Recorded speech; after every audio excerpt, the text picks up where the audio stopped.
Hello and welcome to a brand new episode of the Youth Have a Voice podcast. If you're new here, my name is Feolami Joseph, and today I have a very special guest with us. Today I'm joined with Philip Anderson Samura.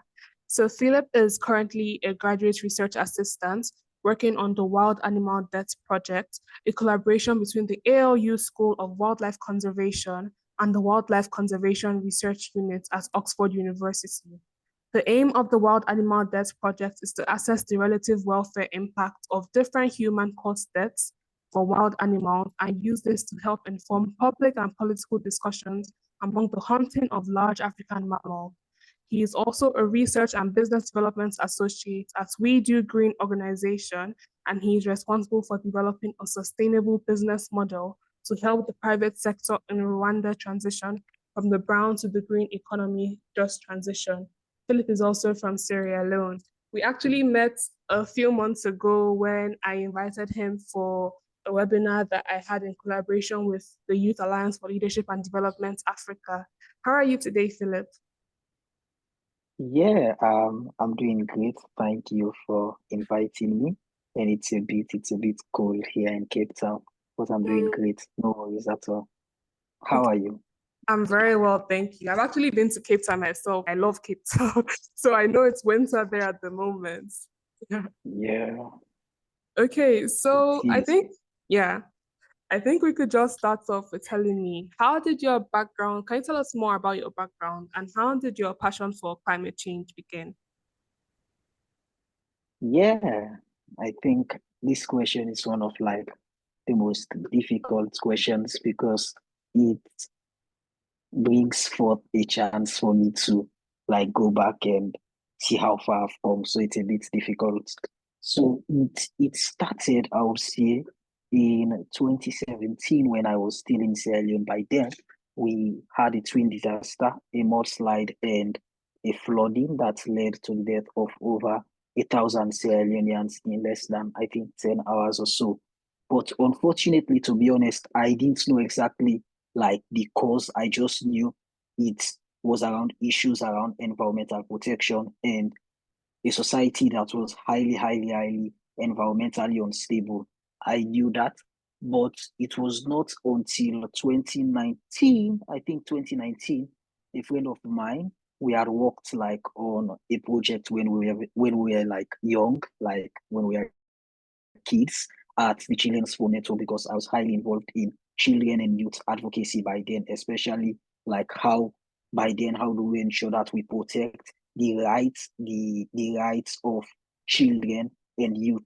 And so he was part of an organization called the Human Integration and Life Empowerment Organization, HALIO. They had like their main office in the US, and the one in Sierra Leone was more or less like a branch. You get more or less like a branch. So we went there and then we had like a beach cleaning exercise. I was very active in that particular program, and I think I was also like part of like the key organizers or so. And after then, I got an opportunity to study at the African Leadership University, and I started like digging deeper to understand exactly what is climate change, like what are some of the impacts and the rest. And I eventually like and fell in love with the whole concept of climate change and the need to actually solve this particular problem, not only for Sierra Leone, but more significantly for the African continent at large. So basically, that's exactly how I like fell in love with the concept of climate change. And I actually turned it to my passion story and the rest. Okay, thank you so much for sharing, Philip.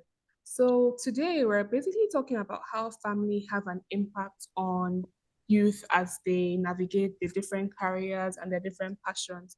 So when you decided you were interested in climate change, how did your family take it? And even up to date, how do they feel now you have kind of navigated in that career as what you want to do? I I I think discussions like this are very important because to the best of my knowledge, I may be wrong, but I think almost 9 in 10 Africans have actually faced this issue around family pressure also when it comes to career. I think mine started when I was like, when I was like, when was that? But basically, when I completed my senior high school work, I wanted to, of course, I wanted to do something around mass communications. No, at first, due to how like my environment was programmed. Of course, the goal was to do law, like for my family, like each my mom, my dad, my aunties, my uncles, almost everyone like wanted me to do law. So I was Mm. going to do law. But what happened was I didn't do due diligence. So I thought I didn't meet like the requirement to study law. So I'm like, okay, then let me do mass communications. I wanted to do mass communications, and by then they had written their entrance exam. So I didn't do mass communication. And next in line was political science. I wanted to do political science. My grandma was like, no, Philip, you can do politics, find something else, blah, blah, blah. And then I changed. I did something I didn't even know before writing my work. You get. So when it comes to this climate change and natural resources management specifically, it was a bit tough because like almost everyone wanted me to do law.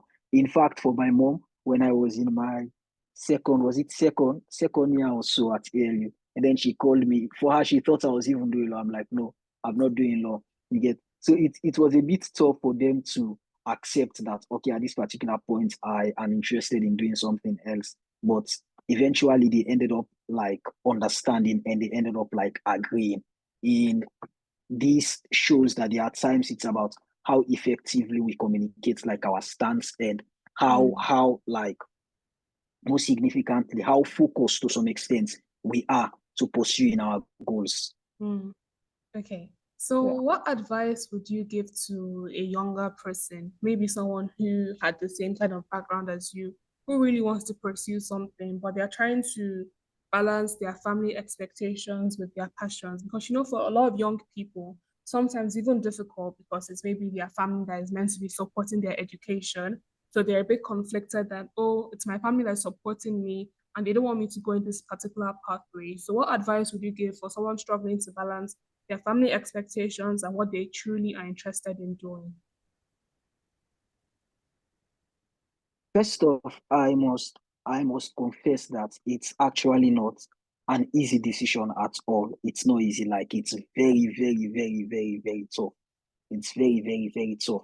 So my advice would be, first off, be compassionate. Like take it. I think I said this the last time.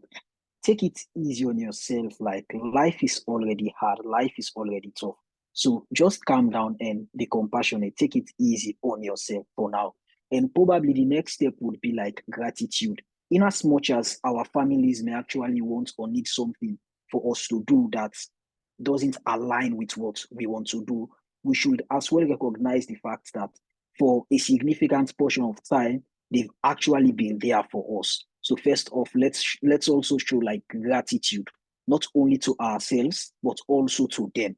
And we must know that they are not our enemies at all, just that they Mm. may actually want us to take a different path. So it's not like, to some extent, I won't say it's a do or die, or it's myself against them, or they versus me, all these things, either or all those basic things. So I think the aspect of gratitude, recognizing the significant role they've played. When I say that, I mean like our family, the significant roles like they've played in our lives is also crucial. And most significantly, we should also try as best as possible to be curious, like in as much as we want to do, we want to choose this career pathway, we want to do this, we want to do that. The most fundamental question is why. Mm. The most fundamental question is why. I think once we are able to seek clarification on the aspect of why, then we may have like a roadmap, a roadmap. It may not be too clear as it may be, but at least something that would as well guide our thoughts and guide our engagement with our family, I think would be there. And having done that, first be compassionate, show gratitude, and be curious, then I think we can then start like having the conversation with our parents with a thorough understanding that it's not a do or die. Or when I say parents, I'm basically referring to like our family. It's not like a do or die. it's as if we are fighting against them, or it's as if like they are like our enemies or so. No, but we also need clarity on our end, because as much as our family members may need something different from us, they are not our enemies at all. So I think we must understand that particular thing.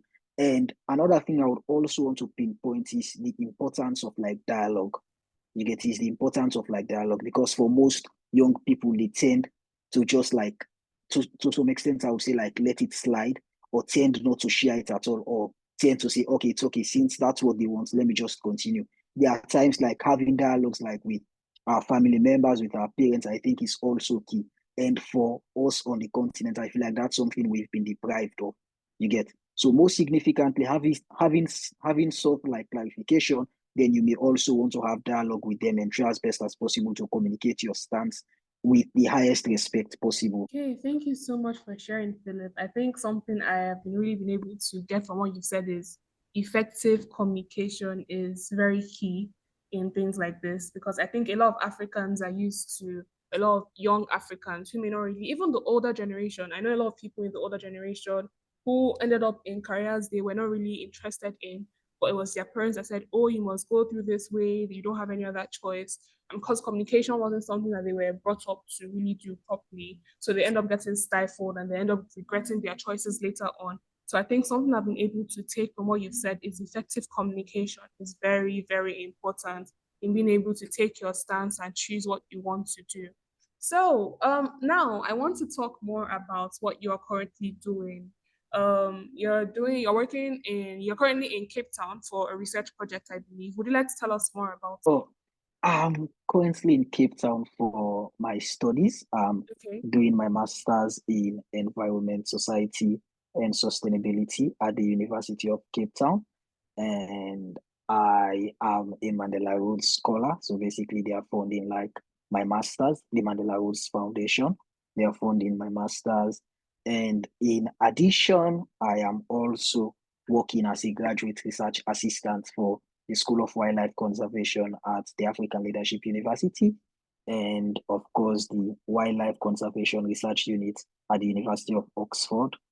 And I'm also helping an organization called the We Do Green organization to develop like a sustainable like financial or a business model for them to be able to help like private entities or private companies in Rwanda to transition from the brown economy. So the brown economy, like an economy that relies on fossil fuel, which enhance greenhouse gas warming, or the challenge we are facing around climate change, to a more like green, to also a greener economy. And yeah, that's it for now. And it's been amazing so far. Okay, would you like to share some of the challenges you have faced going so far? And maybe for youth who may be interested in pursuing a similar pathway, what would you advise them to do? Ah, I think the the most like difficult challenge I've faced so far is the aspect of defining or like finding a niche within the climate change space, or the environmental protection space, or the conservation space. It's been tough, or it was tough before now, but I think it's also part of the process, because a lot is going on when it comes to environmental protection or environmental sustainability. So if you are unable to find your niche, or unable to find like a specific sector in which you are highly, highly interested in, you would just be like all over the place, and there would be like lots of distractions on your end. You get, so the most difficult challenge for me is this aspect of finding my niche. Like, okay, what, in as much as overall is promoting environmental conservation, environmental sustainability, what exactly am I interested in? Or you get, or if I am to die today, like what exactly would I want to be remembered for? You get all those basic things. So I think like finding a niche has been the most difficult challenge. And what I've been able to do is to be truthful to myself, like having like a thorough conversation with myself, like, okay, what are some of my motivations? Why am I doing what I'm doing? What am I interested in? Like having conversations with myself have been very helpful when it comes to finding my niche. And another aspect I think, or another challenge I think I've also faced that is tough, is the aspect of like getting the first opportunity. Because you have like little, by then I had like little or no justification at all. Probably like when I was applying for internships or so, like there was no like background. So it was a bit tough for like organizations, maybe companies or so, to give me a chance. So it was a bit of like I got a number of rejections or what have you. But I kept on pushing, I kept on knocking on the doors. And today, whenever I look at my resume, I'm like, yeah, boy, you've done well.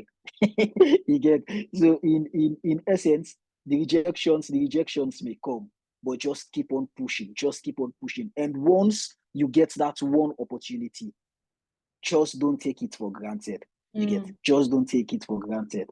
Ensure you do your best and ensure you get the work done, because you never can tell the other opportunities that may derive from the one opportunity you got. So in a nutshell, two challenges: first, finding my niche, and second, getting that first opportunity. Thank you so much for sharing, Philip. I'm really enjoying the conversation so far. So, as we round up, for people who have problems with confidence, for example, I think for you to even be resilient as a person, you need to have some sort of self-confidence that, okay, I was rejected from this opportunity, but I believe in myself that regardless of this rejection, I can still push forward and continue striving. So, how can young people who don't really understand how to be confident, how can they build that confidence to go after what they are really passionate about? Do it. Just do it. Just do it. I think one of the best conversations I've had with a mentor was around, to some extent, confidence and building that muscle.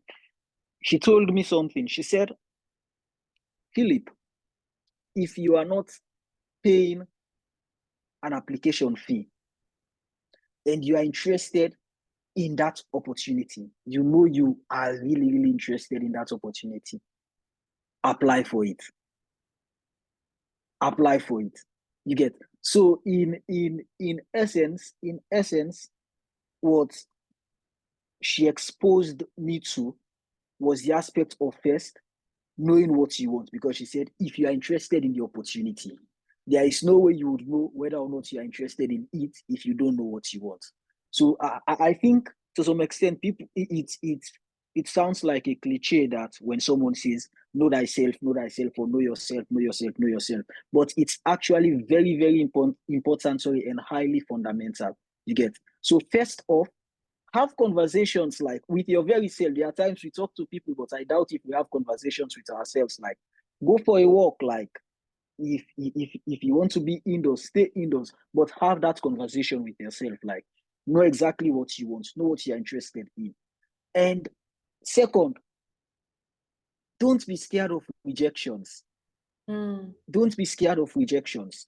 You get, don't be scared of rejections. If you are interested in it, ignore the number of people that will apply for the opportunity. Just submit your application and see how it goes from there.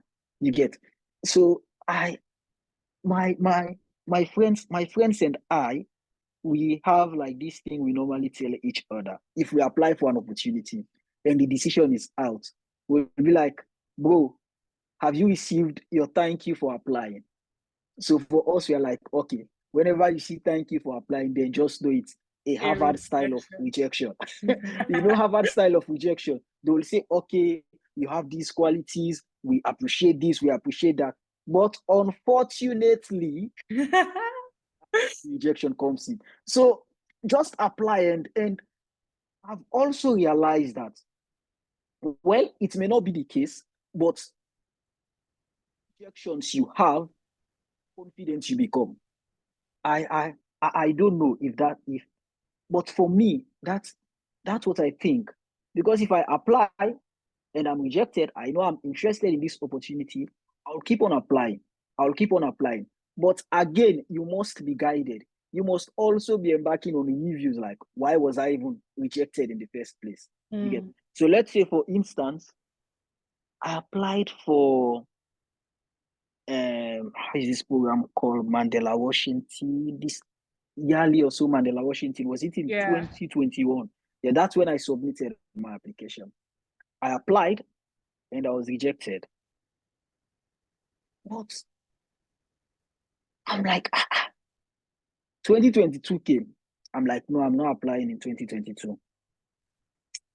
2023 came. I'm like, no, I'm not applying in 2023. I will apply in 2024. This 2024, I will apply. The reason being, for me personally, having done my review, I realized that, okay, I still needed to work on A, B, C, D, and E. Having worked on those particular things, then I can then submit my application. You get? Because if you keep on, in as much as I say you should apply when the rejections keep on coming, just keep on applying, then I think you won't get like something tangible from the process if you fail to review and know exactly what you should work on. Otherwise, I think that in itself would be like the highest form of stupidity, where you keep on doing the same thing over and over and over and over again, and you expect different results. So whilst to build confidence, there is no two way about it. First, if it's about opportunities, probably you're applying for opportunities or so, apply. And in the process of applying, reach out to those who achieved that particular thing before you, or those who went there before you.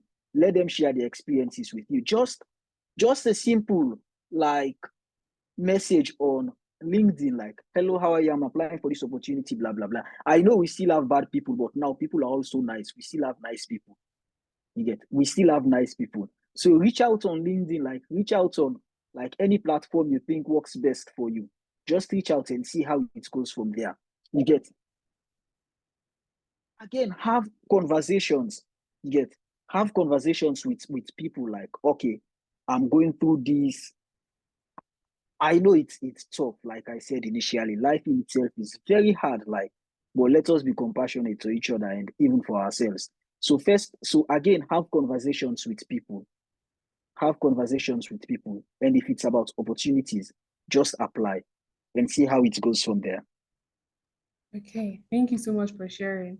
I think something I really took from what you said, a lot of people, they sometimes make the same mistakes over and over again. So you first of all have to go back to base one to see. I like how you spoke about how you applied in 2021, then you took like a 3-year break before applying again. So I think for anyone who is listening to us right now, if you were maybe rejected from something you were really looking forward to, look at your application again and see, okay, based on the rejection I received, what do I think I could possibly do better to make sure that as I'm reapplying, the same mistake I made will not happen again. So I think I really like that you spoke about that. That is really important for a lot of young people to hear. So my final question, I've really enjoyed our conversation for today. For young people who want to go into climate change and sustainability and helping the environment, how would you say they could start? Especially if they had no background in this at all, or they don't know where to begin from. Interesting, interesting question. Interesting question. In addition to the how, I would also put when they should start. There is no better time to start than now. Like now, if you're watching like this podcast and you're interested in having a career in climate change, environmental protection, environmental sustainability, and the list goes on. There is no better time to start than now, especially for us as Africans. The facts are all over the place. If you look at the top 10 most countries vulnerable to the impact of climate change, you would be shocked to know that almost 5 or 6 out of the top 10, they are African countries. You get, if you look at the countries that are already being affected, significant portion of them Like when you look, significant portion of them, they are from Africa, like the continent we are all in. So there is no better time to start than now.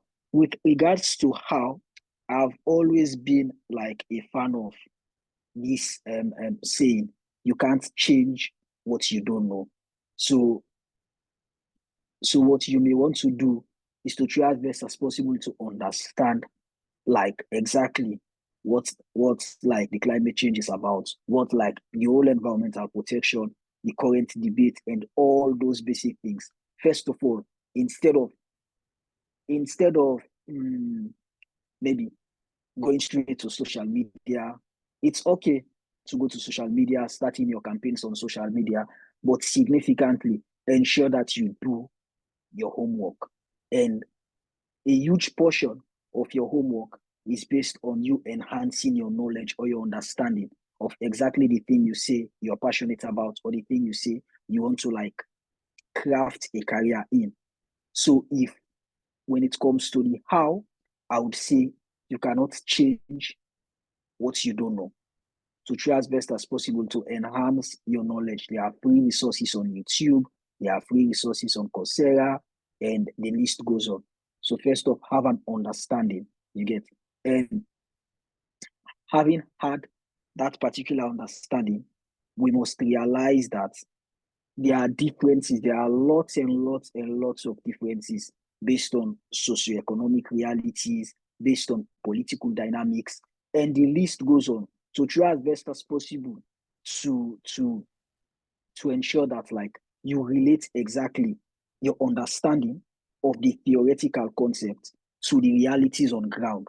You get. I think one of the things I've been doing a lot recently, even in class, is how can I relate? How can I relate the theoretical concepts I'm getting from my class to the realities in my country, Sierra Leone? Get. That's something like personally I'm investing a lot of my time in currently, like the realities on ground and the theoretical concept, because otherwise you will be shocked. You get. So that's why we have lots of academics or lots of people in academia that are completely disconnected from realities on ground. So for you, if you're starting, try as best as possible to understand first of how, the how which entails you having a knowledge, a thorough knowledge, or a knowledge on climate change, and then you relate it to the realities on the ground, like wherever you are. So and as I said, sorry, the most you don't need to wait. Like the best time to start is now. So the best time to start is now. So that's it. Start now, develop your knowledge, and then lead Africa forward. Thank you so much for speaking today, Philip. I've really enjoyed listening to you today. So, the final question I want to ask you, is there anything we can look forward to seeing from you in the very near future? Any projects we can expect from you to support you also?